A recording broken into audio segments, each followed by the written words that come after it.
Welcome to global history SK. कैसे बच्चों, आज हम पढ़ेंगे क्लास 10th यानी कक्षा 10 हिंदी मीडियम में जो बायोलॉजी का अध्याय है जीव जनन कैसे करती है। तो बच्चों, आपका एग्ज़ाम आने वाला है तो हम सभी चैप्टरों का बहुत ही अच्छी तरीके से ऐसे करके पढ़ाएंगे जो आप एक बार देखोगे सब आपको समझता आएगा, आप एकदम समझोगे, कभी नहीं भूलोगे। अब बस बहुत छोटा वीडियो रहेगा, पूरे वीडियो को आपको ध्यान से देखना है, सब चीज़ समझ में आएगी। तो जीव जनन कैसे करते हैं इस चीज़ का, तो जीव जनन क्यों करते हैं, सबसे बड़ी बात तो हमें ये जाननी चाहिए कि जीव जनन क्यों करेंगे, जीव की आवश्यकता है जीवों को जनन करने की। देखिए, प्रत्येक जीवधारी की अपनी एक इच्छा होती है कि वो अपने वंश को आगे बढ़ाए, है ना। जो भी उसकी प्रजाति है तो वो अपने उसको आगे बढ़ा। तो ये क्या, इसमें क्या दे रहा है जरा देखिए। समस्त जीवधारी अपनी प्रजाति की निरंतरता, है ना, कंटिन्यूटी के लिए जनन करते हैं। प्रत्येक जीवधारी चाहता है कि हमारी आगे जनरेशन बढ़े, चाहे वो बिल्ली हो, चाहे कुत्ते हों, चाहे गाय हो, ना, सब अपने अपने हैं। या फिर पेड़ पौधे ले लें, वो भी जीवधारी हैं, चाहे पेड़ पौधे ले लें, वो भी अपनी निरंतरता बनाए रखने के लिए जीव जनन करते हैं। ठीक है, चलिए। और जनन जो है लगभग दो प्रकार का होता है। आप सामान्य रूप से एक लैंगिक जनन, एक अलैंगिक जनन। तो सबसे पहले हम अलैंगिक जनन के बारे में देखते हैं। क्या अलैंगिक जनन, ये देख रहे हो। जनन एक जनक द्वारा होता है। इसमें क्या होता है, इस जनन में क्या होता है, जो जनक जो होगा, जो फादर होगा, जो पेरेंट्स जो होंगे वो क्या होंगे, एक होंगे। जनक क्या होंगे, एक। ठीक है, एक जनक के द्वारा होता है, यानी कि एक से ही उत्पत्ति हो जाती है। ठीक है, जैसे आप अमीबा ले लो, अमीबा अपने आप को ही द्विखंडन, दो विभाजित हो जाता है या बहुखंडन विभाजित हो जाता है, अलग तरीके से उसमें होता है ना, अमीबा के बारे में। ठीक है, तो इसमें का एक जनक की, देखो आपको ये याद रखना है कि अलैंगिक जनन में, एसेक्सुअल रिप्रोडक्शन में केवल एक ही जनक की आवश्यकता होती है। ठीक है, वेरी गुड। इसमें संतति आकारिक, ठीक है, एक मिनट, इसमें जो संतति जो होती है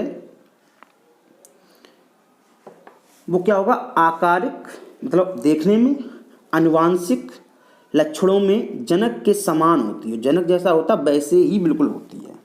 ठीक है, आप अगर देखें तो मैं एग्जाम्पल दूं, अमीबा का ही दूंगा एग्जाम्पल आपको।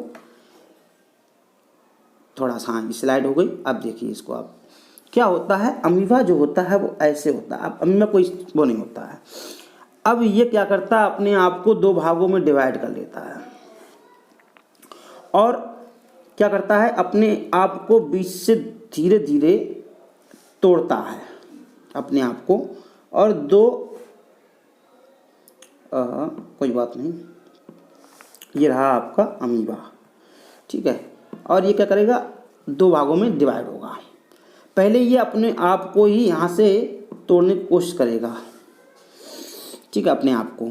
तो ये दो ऐसे करके बन जाएगा, दो भागों में बन जाएगा अमीबा। ठीक है, तो ये आकारिक रूप में और आनुवांशिक रूप से क्या सेम होता है, और ये क्या अलैंगिक जनन करता है। इसमें दो पेरेंट्स या माता पिता की आवश्यकता नहीं होती, सिंगल पेरेंट से ही ये उत्पन्न होते हैं, अलैंगिक जनन कहते हैं। जीवों में अलैंगिक जनन किस प्रकार से होता है ये देखें। अलैंगिक जनन विखंडन के द्वारा, बहुखंडन के द्वारा, मुकुलन के द्वारा, बीजाणु निर्माण आदि विधियों द्वारा होता है। किन किन विधियों द्वारा होता है, अगर अलैंगिक जनन की विधियां देखें, एक तो होगा विखंडन, है ना, बहुखंडन, मुकुलन और बीजाणु निर्माण। विखंडन आप मैंने पढ़ाया अभी आपको अमीबा वाला। बहुखंडन आप पैरामीशियम देख लो, बहुत से भागों में तालाब में एकदम टूट जाता है। मुकुलन हाइड्रा में आप देख लो, है ना। और बीजाणु निर्माण राइजोपस वगैरह, इनमें बीजाणु निर्माण होते हैं। ठीक है, कोई बात समझ गए आप। अब एक आ जाता है ये पुनरुद्भवन, जिसे रीजनरेशन कहते हैं। ये बड़ा ही इंटरेस्टिंग है, पढ़ने में भी अच्छा लगता है, बड़ा अजीब लगता है कि ऐसा भी कुछ होता है। तो हम पहले समझें पुनरुद्ध भवन होता क्या है। तो ये है इसकी डेफिनेशन, इसको हम देखते हैं। पुनरुद्ध भवन को या रीजनरेशन कह सकते हैं। इसमें क्या होता है, इसमें जीवों में एक शरीर के क्षतिग्रस्त, कोई जीव है उसका शरीर अगर कट गया वहाँ से, है ना, क्षतिग्रस्त हो जाने पर जीवधारी को क्षत यानी जो कटा हुआ भाग है से नए जीव का विकास हो जाता है। इस रीजनरेशन में ये होता है अगर कोई जीव किसी भाग उसका हार्म हो गई, उसके कोई उसको नुकसान हो गया, कट गया, तो वो वहाँ से नए जीव की उत्पत्ति हो जाती है, पूरे नया जीव बन जाता है। ये नहीं वही अंग बने, पूरा नया जीव बन जाता है। इसे बोलते हैं पुनरुद्ध भवन या रीजनरेशन। और इसका एग्जाम्पल है प्लेनेरिया। क्या है? प्लेनेरिया। ये एक जीव है, उसका नाम क्या है? प्लेनेरिया। और ये चित्र में आपको प्लेनेरिया दिखाया गया है और आपको इसको समझना चाहिए। देखिए आप सभी पूरा वीडियो हमने आपको चित्र के रूप में लेके आए हैं। ये देखिए, ये है प्लेनेरिया। इसके देखिए ये प्लेनेरिया था, इसके बीच से कटा, साइड से कटा, अलग अलग प्रकार से कटा, ठीक है। और हमने इसको काट के दिखाया। ये बीच से कटा तो ऊपर वाला अलग भाग पूरा बन गया, नीचे वाला अलग बन गया। इसमें देखिए जो आपको यू दिख रहा है बीच का, ये पार्ट तो ऊपर रहा, ये अपने आप को पूरा बना लेगा यहाँ पर। और जो नीचे वाला मान लो इस तरफ वाला साइड वाला तो आप देख रहे हो, काटो आप कैसे भी बना लेगा, तो साइड वाला भी आपको पूरा कर लेगा। यानी कि आप इसको किसी प्रकार से काटिए। प्लेनेरिया है, मान लीजिए प्लेनेरिया है और इसको आपने बीच से काट दिया, तो जो ऊपर वाला भाग जो होगा ये अपने आप को पूरा बना लेगा नीचे वाले का। जिसमें मुंह नहीं उसमें मुंह बन जाएगा, और जिसमें पूंछ नहीं उसमें पूंछ बन जाएगी। ये आप इस चित्र में देख रहे होंगे, ध्यान से इस चित्र को देखिए। तो ये पुनरुद्ध भवन की जो एग्जाम्पल किसका, रीजनरेशन आप देख सकते हो। रीजनरेशन का एग्जाम्पल प्लेनेरिया, ठीक है, याद रखना। पुनरुद्ध भवन क्या होता है, किसी अगर कोई भी उसका भाग जो है वो क्षत हो गया, कट गया, तो वो अपने आप को वहाँ से नए जीव की उत्पत्ति हो जाती है, उसे बोलते हैं रीजनरेशन, पुनरुद्ध भवन। एक होता है कायिक प्रबंधन। इसको हम लोग बहुत ही जो है परिचित हैं। अब कैसे परिचित हैं वो अभी बताएंगे हम। कायिक प्रवर्धन, इसमें पौधे कई भागों से जड़, तना, पत्ती आदि से उपस्थित कलिकाएं संतति पैदा करती हैं। जैसे जड़, तना, ठीक है, जैसे कि जड़ तना, जैसे कि आपने गुलाब देखा होगा। गुलाब का क्या करते हैं हम, उसका तना तो काटते हैं और उसको मिट्टी में लगा देते हैं, तो वे क्या करता है कि नया पौधा बनके तैयार हो जाता है। ऐसी ब्रायोफेरा होता है, उसकी पत्तियों से नई पत्तियां बनती हैं, ठीक है। ऐसे बहुत से एग्जाम्पल हैं इनकी, हम जड़ों से बन जाती हैं, तो ठीक है। आलू भी तो एक कायिक प्रवर्धन का ही है। आलू एक तना है, आलू जड़ नहीं है, क्या है, तना। Very good. और तने को जब हम काटते हैं, उस आलू काटते हैं, जब आलू खेत में लगाते हैं तो वहां से एक नया पौधा बन जाता है, ठीक है। यह प्राकृतिक तथा कृत्रिम दोनों ही प्रकार से होता है। देखो कायिक प्रवर्धन जो है प्राकृतिक तथा कृत्रिम दोनों ही प्रकार से आज हो रहा है।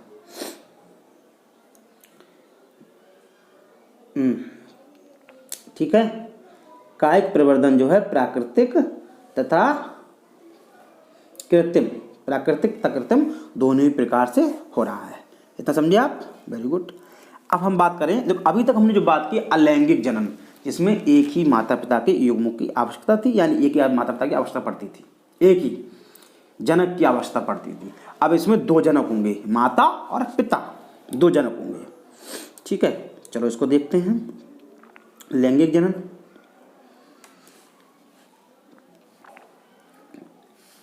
इसमें नर तथा मादा जीवों द्वारा उत्पन्न युग्मक, जिसे गैमेट्स बोलते हैं, के संलयन यानी कि मिलने से जाइगोट बनता है या युग्मनज बनता है। क्या बनता है? युग्मनज। इंग्लिश में जाइगोट कह लो, हिंदी में युग्मनज, ठीक है, बनता है। क्या होता है कि एक हुआ नर युग्मक और दूसरा हुआ मादा युग्मक। जब ये दोनों मिलेंगे तो जो मिलने के बाद जो बनेगा वो क्या बनेगा, जाइगोट बनेगा, या उसमें युग्मनज बोल देंगे। क्या बोल देंगे, युग्मनज बोल देंगे। क्या बोलेंगे, युग्मनज बोलेंगे। क्या बोलेंगे, युग्मनज, युग्मनज या जाइगोट। ठीक है, और यही जाइगोट बढ़ता है। युग्मनज से भ्रूण है ना, युग्मनज से क्या बनेगा, भ्रूण बनेगा। युग्मनज से भ्रूण, जन्म द्वारा नई जीव का विकास होता है। ठीक है, युग्मनज से क्या बनेगा, भ्रूण बनेगा और फिर नए जीव का विकास होगा। भ्रूण विकसित होगा, विकास करेगा माँ के गर्भ में, या जैसे भी वो क्या करेगा, नए जीव का जन्म होगा। ये होगा लैंगिक जनन। यानी कि लैंगिक जनन में नर तथा मादा युग्मक मिलते हैं। युग्मक मिलने के बाद युग्मनज का निर्माण करते हैं, जिसे इंग्लिश में जाइगोट कहते हैं। और युग्मनज से भ्रूण बनता है। किससे, युग्मनज, जो नर तथा मादा के युग्म बने थे उससे युग्मनज बना, और युग्मनज से क्या बनेगा, भ्रूण। युग्मनज से बनेगा भ्रूण, और भ्रूण विकास करेगा और एक नए जीव का विकास होगा या जन्म होगा। अब हम आ जाएं पुष्प जननांग में। अब पुष्प जननांग देखें, एक पुंकेसर होता है जिसे बोलते हैं नर जननांग। ठीक है, आप देख रहे होंगे पुंकेसर, आप देख सकते हो यहाँ पर नर जननांग है। स्त्री केसर या अंडप कह लें, फीमेल। इसके आप देखो, नर को ऐसे जाते हैं, फीमेल मेल पार्ट को, और मादा को इस पार्ट से ऐसे जाते हैं। ठीक है, नर जननांग। तो इन चीज़ों के बारे में हम देखेंगे पुंकेसर के। ठीक है, अभी चित्र भी देखेंगे, पहले हम आपको थोड़ा पढ़ाएं फिर आपको चित्र दिखाते हैं। पुंकेसर के पराग कोश में परागकणों का निर्माण, जो पुंकेसर के पराग कोश है उसमें परागकणों का निर्माण यानी कि पोलन ग्रेन्स का निर्माण होता है। और अंडप के अंडाशय में बीजांड का निर्माण होता है। क्या अंडप अंडाशय होते हैं, आइए देखते हैं। आपको सभी चीज़ आपको चित्रों के माध्यम से पढ़ाई जाएगी। हाँ, आप बिल्कुल निश्चिंत रहिए, सभी चीज़ आपको चित्रों के माध्यम से पढ़ाई जाएगी। हाँ, तो हम इसको देखते हैं। तो इसको थोड़ा सा, चित्र को थोड़ा सा ऐसे कर ले। ये लीजिए, आप देखिए इसको। आप एक तरफ मादा जननांग है और दूसरी तरफ नर जननांग। मादा जननांग को जायांग कहते हैं और नर जननांग को पुमंग कहते हैं। ठीक है, समझ रहे हो ना आप, वेरी गुड। तो अब देखते हैं क्या अंतर है। ठीक है, इसको जायंग मादा जननांग को और नर जननांग को। पहले हम मादा जननांग को देखते हैं। एक देखो, इसे अंडप, पूरे अंडप दिखा रहा, और इसे पुंकेसर जिसमें, ठीक है। और ये परागकोश, परागकोश के अंदर क्या होते हैं, परागकण। ये तंतु, छोटे फिलामेंट से जो जुड़ा होता है आपका परागकोश, उसे जो ये देखो आपको दिख रहा है, ये वाला भाग, ये वाला जिससे जुड़ा हुआ है आपका परागकोश। और इसे जो पंखुड़ियाँ जो होती हैं लाल गुलाबी, उसे हम दल बोलते हैं या पेटल बोलते हैं। क्या बोलते हैं, दल या पीटल बोलते हैं, दल या पीटल बोलते हैं। ये है, ठीक है। इसे बाह्य दल, हरी वाली जो होती हैं। अच्छा, ये बाह्य दल का क्या प्रयोग होता है, अगर कहीं पूछ दिया जाए, वैसे नहीं पूछेगा, अगर पूछ देता है तो ये बाह्य दल का जो हरी वाली जो होती है, इसमें क्या आवश्यकता होती है, क्या प्रयोग होता है। देखिए, इनके सामान्य से अवस्था होती है जब पुष्प अपनी कली अवस्था में होता है, जब कली होती है पुष्प खिला नहीं होता है, उस टाइम ये कीटों से इस पुष्प की रक्षा करता है कली के रूप में, क्योंकि कली बहुत कोमल होती है। उसकी रक्षा कौन करता है, ये बाह्य दल, जिसे सेपल बोलते हैं या बाह्य दल बोलते हैं। और अंडप या अंडकोश का आपको दिख रही होगी ये वाली अंदर, ठीक है। ये तो जायंग हो जाए, लेकिन आप नर जननांग के आप भाग देख सकते हो, परागकोश, तंतु और स्टेमन, तो इसे पूरे कहेंगे ही, ठीक है। आप इधर आ जाइए, आप मादा जननांग में वर्तिका समझते हो, ये वाली वर्तिका, ये वर्तिका, यहाँ पर ही परागकोश आएंगे, परागकण यहीं पर आकर गिरते हैं और इसी द्वारा कहाँ, अंदर की ओर जाते हैं, अंडप या अंडाशय की ओर। ये वर्तिका, ये नलिका जो दिख रही है, इस नलिका, ये नलिका पाइप जो पूरा दिख रहा है, इसको क्या बोलते हैं, वर्तिका बोलते हैं। क्या बोलते हैं, वर्तिका। और जो ऊपर वाला फनल जो होता है उसे वर्तिकाग्र बोलते हैं, जो आपको दिख रहा होगा उसे वर्तिकाग्र, इसे बोलते हैं वर्तिकाग्र। और अंदर क्या है, अंडाशय, जहाँ जो है फीमेल अंडाणु जो एकत्रित होते हैं उसे अंडाशय बोलते हैं। उम्मीद करते हैं आपको समझ में आया होगा, है ना। एक बार फिर देख लो, ये मादा जनन को जायंग कहते हैं और पुंसरंग को पुमंग बोलते हैं। इसके परागकोश से परागकण निकलते हैं और परागकण क्या होते हैं, ये नर के जनन वो होते हैं, अंडाणु होते हैं, और मादा के क्या है, अंडाशय में अंडाणु होते हैं, ठीक है। और उन्हें परागकण बोलते हैं, इन्हें अंडाणु बोलते हैं। अंडाणु अंडाशय में होते हैं और परागकण परागकोश के अंदर होते हैं, ठीक है। अंडकोश का आप देख रहे होगे इस चित्र को। आप मैंने सभी को बहुत अच्छी तरह से चित्रों के माध्यम से पढ़ाया है। पुंकेसर के परागकोश में परागकण होते हैं, ठीक है। पुंकेसर ये रहा, उसके परागकोश में परागकण होते हैं। अंडक में अंडाशय या बीजांड निर्माण होता है। चलिए आगे, अब हम पढ़ते हैं परागण क्या होता है। देखिए परागण क्या होता है ये पढ़ेंगे, फिर हम उसको आपको चित्र भी दिखाएंगे। पहले आप परागण पढ़ेंगे कि परागण होता क्या है।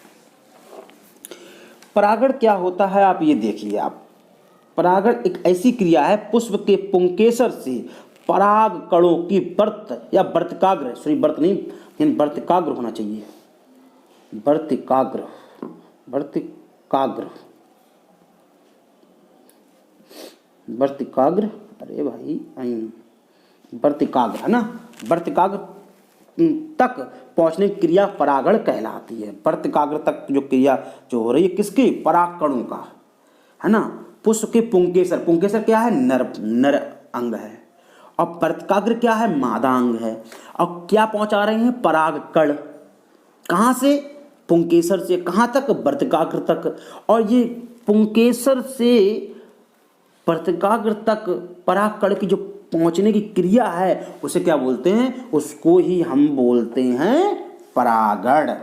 समझ गए आप, उसको क्या बोलते हैं, परागण बोलते हैं। इतनी बात समझ में आई आपको, वेरी गुड। अब हम इसको चित्र के माध्यम से समझेंगे, बहुत अच्छी बात है। अच्छा, इसमें थोड़ा इंग्लिश में दिया गया है, घबराने वाली कोई ज़रूरत नहीं है। देखिए ऐसा होता है, उसको परागण को यहाँ पर पोलिनेशन बोलते हैं। तो हमें पोलिनेशन मैं आपको दिखाऊंगा कहाँ पर है पोलिनेशन। देखिए पोलिनेशन, देखो सेल्फ पोलिनेशन, सब में पोलिनेशन लगाओ, यानी सब पोलिनेशन ही हो रहा है। यानी कि उसके पराग, देखिए ये देखो कीट जा रहा है, कीट की डायरेक्शन आप समझ रहे हो किस तरफ से, कीट का मुंह इस तरफ है तो कीट इस तरफ से गया होगा। यानी कहाँ से, ये क्या है, ये क्या है, रंगचंच, ये वाला क्या है, ये आप समझ रहे हो क्या है, ये है पुंकेसर। और पुंकेसर से पुष्प के कहाँ पे जा रहा है, ये क्या है, ये वर्तिकाग्र है। बीच वाला हमने क्या बताया था, वर्तिकाग्र। आप पीछे जाके चित्र देख सकते हैं, वीडियो बैक करके देख सकते हैं, ये वर्तिकाग्र। तो पुंकेसर से देखो, परागण अपने आप नहीं होता, परागण के भी माध्यम होते हैं, तो हम उनकी थोड़ी सी चर्चा कर लेते हैं। देखिए परागण या तो मनुष्य के द्वारा होगा, उसके हाथ से लग के दूसरे पुष्प लग जाए, या कीटों के द्वारा होगा, पानी के द्वारा होगा, या हवा के द्वारा होगा, या अन्य भी कई प्रकार हो सकते हैं। ये तो आप याद रखना। अगर परागण के माध्यम पूछ ले कि परागण कैसे कैसे होता है, तो कीटों के द्वारा, पानी के द्वारा, मनुष्यों के द्वारा, जानवरों के द्वारा, मनुष्य उसमें आ जाता निकल, पानी के द्वारा हमने बता ही दिया, ठीक है, और हवा के द्वारा, वायु के द्वारा, ये आप लिख सकते हो। तो यहां से पुंकेसर से जा रहा है कीट, ये देखिए आप पुंकेसर से, और कहां पहुंच रहा है, वर्तिका की तरफ। वर्तिका क्या है, फीमेल पार्ट है। तो इस क्रिया को क्या बोलते हैं, परागण बोलते हैं। क्या बोलते हैं, परागण। आप परागण समझ लो, थैंक यू। चलते हैं आगे। अब हमें देखना है परागण के प्रकार क्या होते हैं। ये देखो कितना अच्छा कीट छपाया भी है, देखिए आप। परागण के प्रकार, परागण के क्या प्रकार होते हैं वो आप देख लें एक बार। एक होता है स्वपरागण, एक होता है परपरागण। परागण के प्रकार, एक होता है स्वपरागण और एक होता है परपरागण। अब स्वपरागण आप देखिए, स्वपरागण में यानी कि सेल्फ पोलिनेशन, स्वपरागण को क्या बोलते हैं, ये है स्वपरागण, और स्वपरागण सेल्फ पोलिनेशन यानी कि अपने ही पेड़ के पौधे से पुंकेसर से वर्तिकाग्र पर चला जाए, इसे बोलते हैं स्वपरागण। लेकिन परपरागण क्या होता है, ये दो पौधे हैं, एक पौधा ये एक पौधा ये, है ना, दो पौधे हैं और दूसरे पौधे के पुंकेसर से दूसरे पौधे पर जब जा रहा है उसे बोलते हैं क्या, परपरागण या क्रॉस पोलिनेशन। इंग्लिश में क्रॉस पोलिनेशन, हिंदी में परपरागण। समझे आप? देखिए अपने ही पेड़ के पुष्प से, चाहे पुष्प अलग अलग हो सकता है लेकिन अगर पेड़ सेम है और उसी से दूसरे उस पर जा रहा है तो वो सेल्फ यानी कि स्वपरागण ही कहलाएगा। लेकिन अपने पेड़ से दूसरे पेड़ पर जा रहा है, पुष्प तो दूसरा होगा, तो उसे बोलेंगे परपरागण।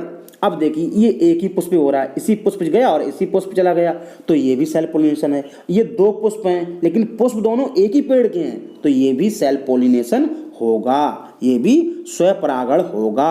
और एक पेड़ से दूसरे जब जा रहा है इसे परपरागण कहेंगे। आप समझ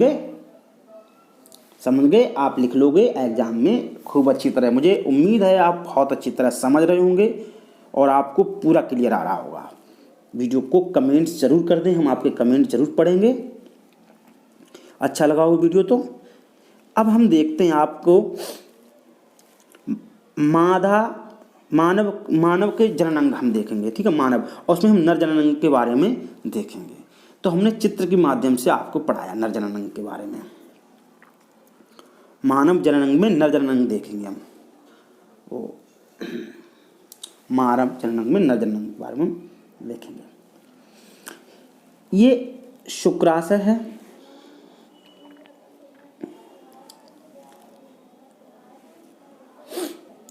ये मूत्राशय, इसमें मूत्र जो घट होता है, ये प्रोस्टेट ग्रंथि है, ये शिश्न है, ये मूत्रमार्ग होता है। अब ये वृषण होते हैं, ठीक है, और वृषण कोश है यानी कि जिस पाउच के अंदर वृषण जो होते हैं बॉडी से बाहर लटके होते हैं उनका बोलते हैं वृषण कोश बोलते हैं। और ये शुक्रवाहिनी जहाँ से शुक्राणु जाते हैं, यहाँ से रिलीज होके और यहाँ से रिलीज होके यहाँ से ऐसे ऐसे ऐसे ऐसे, इसे क्या बोलते हैं, शुक्रवाहिनी। और शुक्रवाहिनी है शुक्राशय। ये मूत्र नलिका है, ये मूत्र नलिका है। तो ये नर जननांग है, इसको आप ध्यान से देखिए क्योंकि आप लोगों के एग्जाम में नर जननांग बनाने को भी आता है। बात समझ रहे हैं? इस वाले आपको बहुत ध्यान से देखें और इसको आपको बनाना है, ठीक है। चलिए अब मादा जननांग को देखते हैं, क्या होता है इसमें, अंडाशय, अंडवाहिनी या गर्भाशय या योनि, जी चीज़ें होती हैं। तो देख लेते हैं। देखो अंडाशय, अंडवाहिनी, गर्भाशय, योनि, इन चार चीज़ें हैं और इसका मैं चित्र दिया है, चित्र के माध्यम से अच्छे समझ में आएगा तो वो हम जरूर आपको समझाने का प्रयास करेंगे। मानव मादा जननांग यानी कि फीमेल रिप्रोडक्टिव पार्ट। तो क्या है यहाँ पे, ये है आपकी अंडवाहिनी यानी यहाँ से अंडाशय, ये फैलोपियन ट्यूब भी इसे इंग्लिश में बोलते हैं अंडवाहिनी को, और ये अंडाशय, यहाँ पे अंडाणु का, देखिए ओवरी होती तो दो हैं, अंडाशय होते तो दो हैं, लेकिन प्रत्येक मंथ से एक ही बार में अंडाशय, एक मंथ में एक बार, यानी कि अगर इससे एक बार होगा तो अगले महीने नहीं आएगा, एक महीना छोड़ के, यानी कि हर दूसरे महीने में एक महीने इससे और एक महीने इससे अंडाणु रिलीज होते हैं, ठीक है। ये तो सामान्य सी बात थी अंडाशय। ये गर्भाशय और ग्रीवा और योनि, ये पार्ट आपके मादा जननांग के रहे, ठीक है। वेरी गुड, आगे चले, ठीक है, एक बार फिर समझ लें। ये फैलोपियन, देखिए जो जनन की क्रिया होती है, जो संलयन जो होता है नर युग्मक का और मादा युग्मक का, ये फैलोपियन ट्यूब में ही होता है। शुक्राणु और अंडाशय का जो संलयन होता है वो ये अंडवाहिनी के अंदर हुई होता है, इसे फैलोपियन ट्यूब बोलते हैं। यहाँ पर नहीं होता है, यहाँ पर ही होता है, ठीक है, ये ध्यान रखना। वेरी गुड, चलिए आगे चलते हैं।